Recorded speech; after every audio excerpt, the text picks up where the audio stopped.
Olá, Igreja Emanuel, um abraço, boa noite a todos. É uma alegria ter a oportunidade de falar com vocês ou para vocês hoje. Muita saudade de todos. Eu mantenho meu vínculo com o Emanuel, sempre acompanhando vocês online, sempre em contato com as pessoas do Brasil, mesmo nesse período difícil de pandemia que nós vivemos, mas essas ferramentas online são, acho que, um efeito colateral positivo de tudo, né? Assim, facilitaram essa travessia de pessoas que, como eu, moram distantes, né? Fico alegre de poder usar essa ferramenta para poder manter esse vínculo e me comunicar com vocês hoje. E além disso, eu ouço bastante podcasts de outras igrejas, outros pastores, mais uma dessas ferramentas online que eu mencionei. E um dos podcasts que eu ouço bastante é o da Igreja Batista da Água Branca, em São Paulo, com o pastor Ed René. E eu vou, assim, descaradamente roubar algumas das ideias dele de um podcast que eu ouvi recentemente, me abençoou profundamente. Eu espero que ele não se ofenda com isso, mas achei, assim, uma visão muito pessoal, uma perspectiva interessante sobre um tema que é meio difícil para nós batistas, né? O texto bíblico base é em Efésios 5, que diz assim: portanto, não sejais faltos de juízo, mas buscai compreender qual é a vontade do Senhor. Não vos embriagueis com vinho, que leva à devassidão, mas deixai-vos encher pelo Espírito Santo, falando entre vós com salmos, hinos, cânticos espirituais, cantando e louvando de coração ao Senhor. Vamos orar.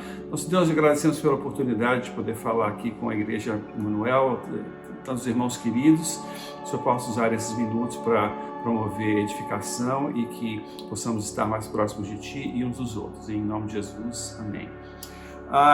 O assunto sobre o Espírito Santo normalmente é ligado a discussões controversas e bem, às vezes, muito aquecidas sobre o batismo do Espírito Santo e ligado aos conceitos das igrejas pentecostais e neopentecostais.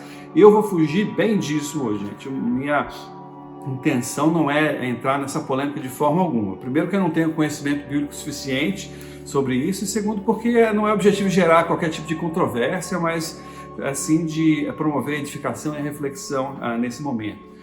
Talvez o Espírito Santo seja um assunto polêmico para nós, porque a Trindade é um conceito difícil, né? Não existe paralelo na natureza ou na sociedade humana, algo que se compare à Trindade, a Santa Trindade.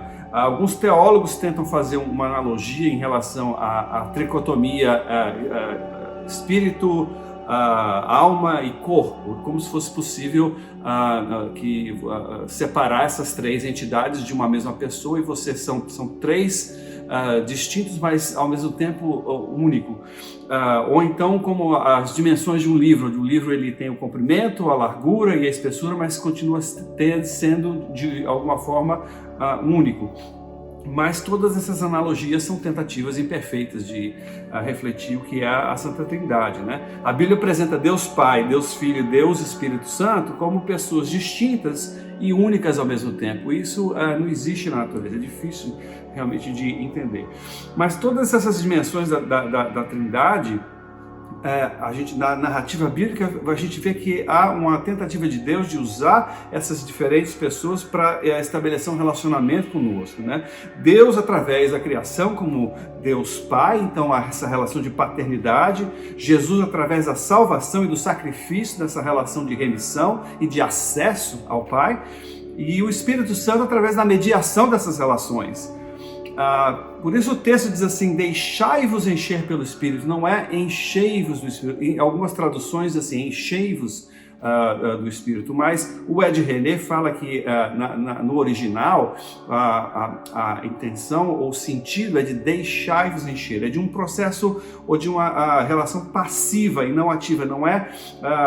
Não somos nós que comandamos o Espírito Santo, é o Espírito Santo que nos comanda, que nos influencia, que é outro termo que o Ed René usou. Mais do que uma atuação, é uma influência do Espírito Santo.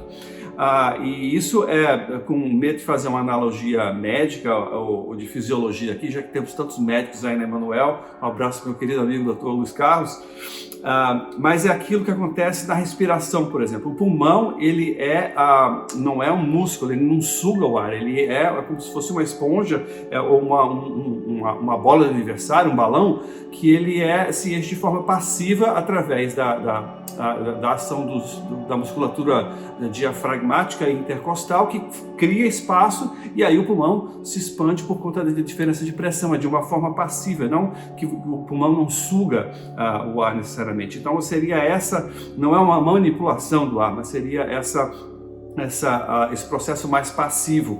E a comparação que Paulo faz com relação ao vinho, né, de que há uma alteração de consciência, uma influência de um fator que faz com que você age de forma diferente do seu normal. Mas a comparação para por aí, quer dizer, a intenção do Espírito Santo vem dessa influência para que gerar ou quebrar barreiras que normalmente estariam lá sem a atuação do Espírito.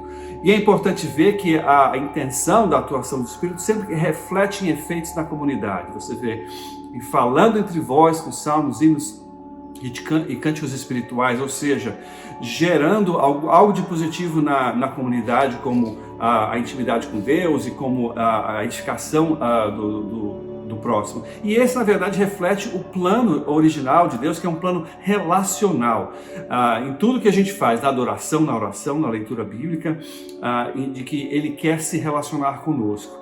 E a minha conclusão para você hoje é que esse relacionamento com Deus se dê em todas as dimensões da pessoa da Trindade.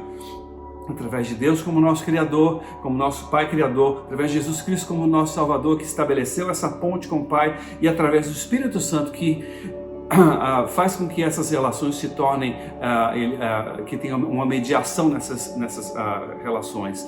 E a minha mensagem é para que nós possamos convidar, nos deixemos encher com todas as pessoas da Trindade, em Deus em todas as suas dimensões. E aí os efeitos nós vamos ver na nossa comunidade e na nossa relação pessoal com Deus. Que Deus abençoe a todos. Queria deixar um abraço muito grande para todos da Igreja Emanuel, que eu amo tanto. Obrigado, Deise, pelo convite de estar aqui com vocês. E fica aqui minha oração para que em breve nós possamos estar nos vendo cara a cara, que eu possa abraçar todos vocês, sem pandemia e sem distanciamento social. Que Deus abençoe a todos.